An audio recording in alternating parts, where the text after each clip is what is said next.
The hotel clerk looked up, confused. Tres patro? 3 guests, not 4. I opened my mouth to translate out of habit.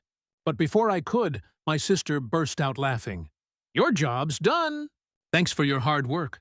We never booked you a room anyway. Her voice rang through the lobby, sweet and cruel. My parents didn't even flinch. My mother adjusted her scarf. My father handed over his passport.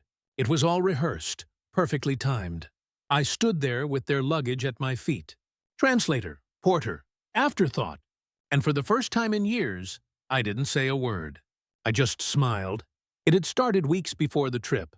My mother called it a family vacation, though we all knew family had always been a matter of convenience in our house. I spoke Spanish. They didn't. That was my worth. My father needed me to negotiate the car rental. My sister needed someone to carry her oversized bags. And my mother needed someone to blame when things went wrong. I told myself it was fine, that maybe this trip would be different, that maybe we'd sit at dinner, laugh, and be a family for once. But people don't change. They just find new ways to humiliate you. I should have seen it coming. The way they always referred to me as useful. The way my sister joked that I should earn my ticket. The way my mother said, "You're so good with foreign people. It's like you belong nowhere." When the booking emails came, I noticed the reservation. 3 names, not 4. I thought it was a mistake. I asked my mother about it, and she brushed it off. Don't overthink everything. You're always so dramatic. So, I packed anyway. Out of habit, out of hope. At the hotel, when they told me there was no room for me, it wasn't the betrayal that hurt. It was the laughter. My sister giggling into her phone, recording the moment. My parents watching me with mild amusement, like I was a scene they'd seen before and grown tired of. Don't make a scene, my father murmured, not even meeting my eyes. I didn't. I just nodded. Then I set the luggage down, turned around, and walked out. They didn't even follow. They thought I'd vanish quietly. They forgot that I was the one who handled every detail. The tickets, the car, the reservations, the money transfers. They'd put everything in my name to make the process easier. My father's idea. You're good with forms, he said. You'll handle it better than your mother. And I did. I handled it perfectly. That night, while they were probably toasting sangria and congratulating themselves for putting me in my place, I was already in another part of Spain, Valencia. My room was spacious, clean, and already paid for by them. I'd used their card for my ticket, the same one they'd asked me to book their trip on. I transferred their spending limit into a new account I opened under my name as reimbursement. It wasn't theft. It was settlement. I canceled their return flights the next day, cited security concerns, requested refunds, all to my email.